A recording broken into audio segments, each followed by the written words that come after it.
Hi everybody, this is going to be a video where I'm going to show you non-Beatles related vinyl finds that I got recently and that have yet to be shown here.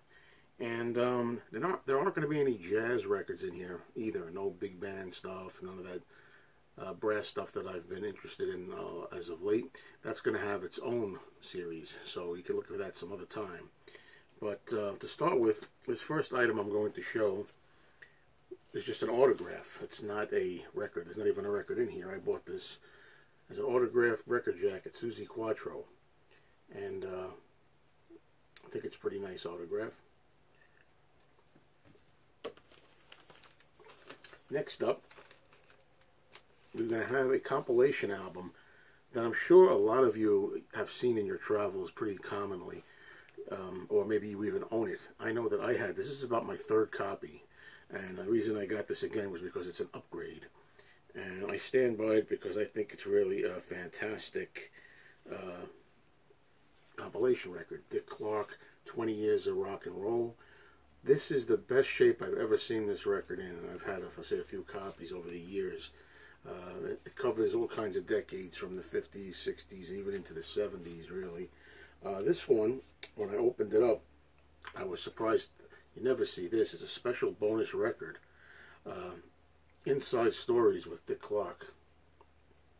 You know, I've never come across this in one of these before, so that's nice. And also we have here a yearbook that went with it.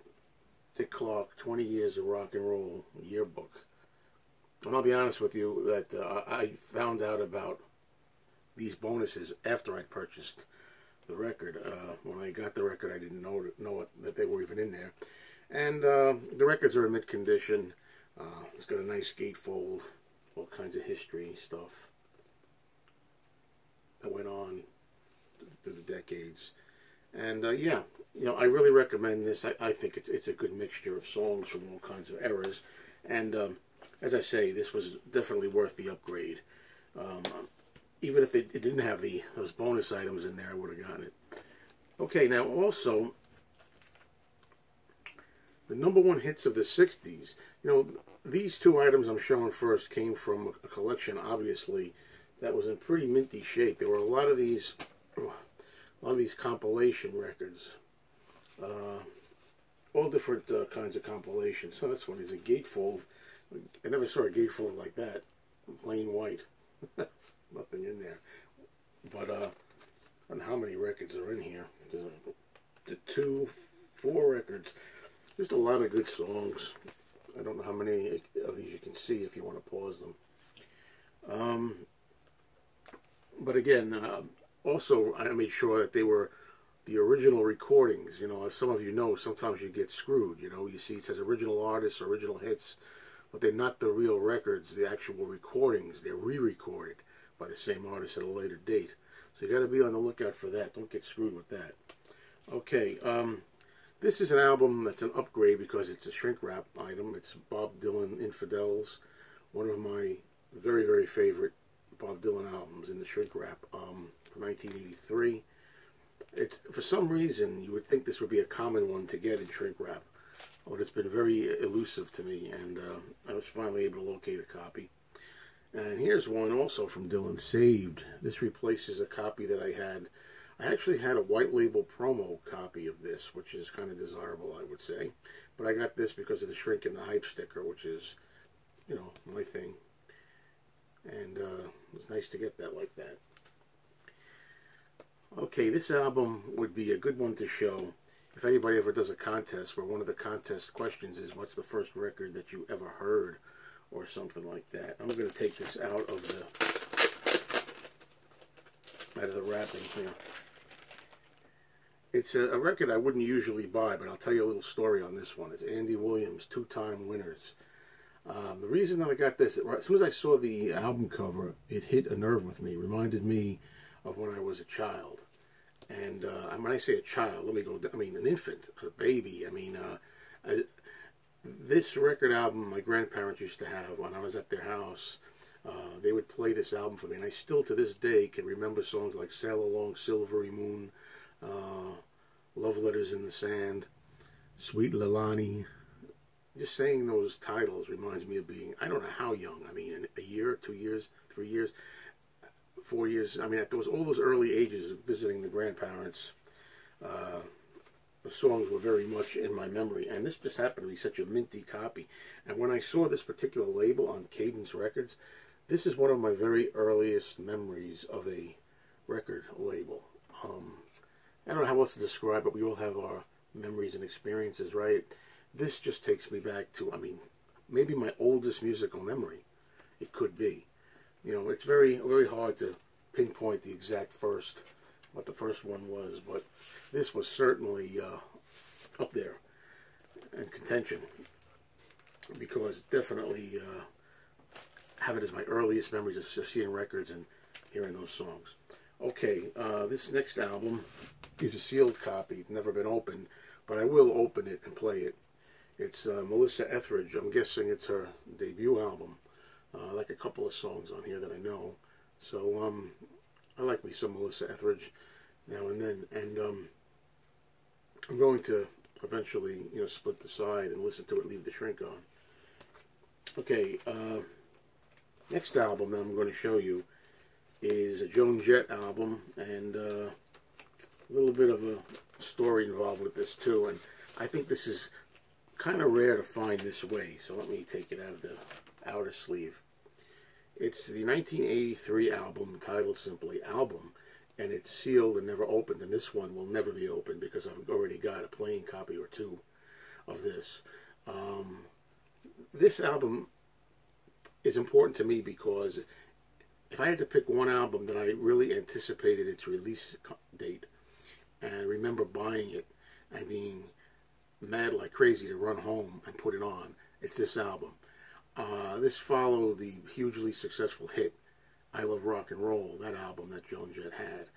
And I couldn't wait for this to be released. It seemed to take forever for this album to come out, like a couple of years or something like that. Year and a half, 2 years, but back then seemed like a long time, right? And I can never find a copy like that with that hype sticker on there. It's not really so much a hype sticker as it is, the album title. I really wish that the album itself had this print right on the cover.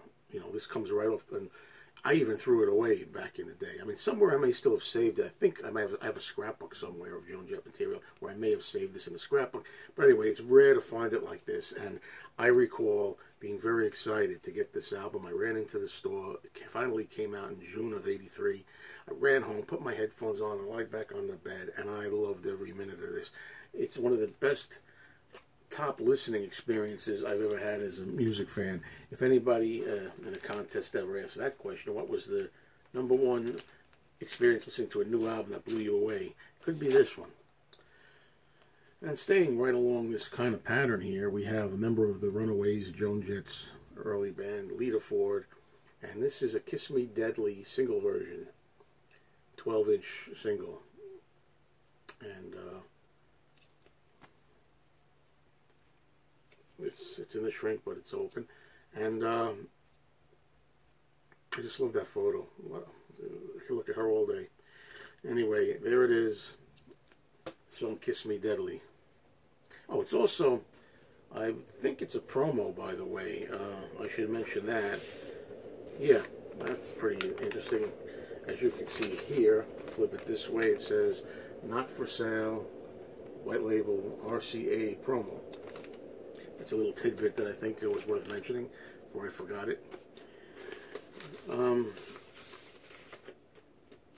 Here's an album that was kind of an upgrade. It's Bobby Gentry with Glenn Campbell together. And this came from a collection a long time ago that you remember probably. That was a lot of stuff still in the original shrink. This is one of those albums that were minty and never played. It's on Capitol, Black Rainbow label. I won't take the record out, but it looks like it came out of the record store today. So good looking the record is. Don't remember if I showed this one or not. This is also from that collection quite some time ago. Diana Ross on the Supremes Greatest Hits, Volume 3 in the shrink. Yeah, I'd like to say I got a lot of Diana Ross and the Supremes, and I'm a big fan of the Supremes, and I think though I'm pretty good to go with that. You know, it really seems like after a while you have all the stuff that you need by somebody, then you're just repeating stuff. You could say that about the Beatles too with me, right? But the Beatles are different. They're my number one band. This is, I love this cover. It's Cher with her album entitled Half Breed. And the reason that I got this again is, and I, again, don't know how well this is going to translate. I think I can see it looking kind of papery. It's not glossy. There were two covers for this. One of them is a traditional lamination kind of glossy, smooth cover, and the other one is paper. It's almost, you know, and I think I can see it. It looks kind of dull, like paper, right? Such a great shot, and I love that song. Another one of those songs takes me back to my childhood in the early '70s. You know, those were really good times, and a lot of good songs for the kids that grew up with in those days. Here's another Cher album, Bittersweet White Light. Don't really know what this one is. I don't see this one around that often, so I picked this one up. Get some nice pictures on the back there. I saved the least for last. I don't mean to slight anybody. Engelbert Humperdinck, King of Hearts, in The Shrink. I find myself wanting to pull some Engelbert albums out now and then and play them. You know, I like the man's voice, and as I often say, anytime I show an Engelbert album, it reminds me very much of my mom. My mom's number one was Engelbert. So that's it for this installment, folks. I'm going to be right on with a very quick Beatles update of vinyl finds of all kinds. So look out for that, and thank you for watching, as always.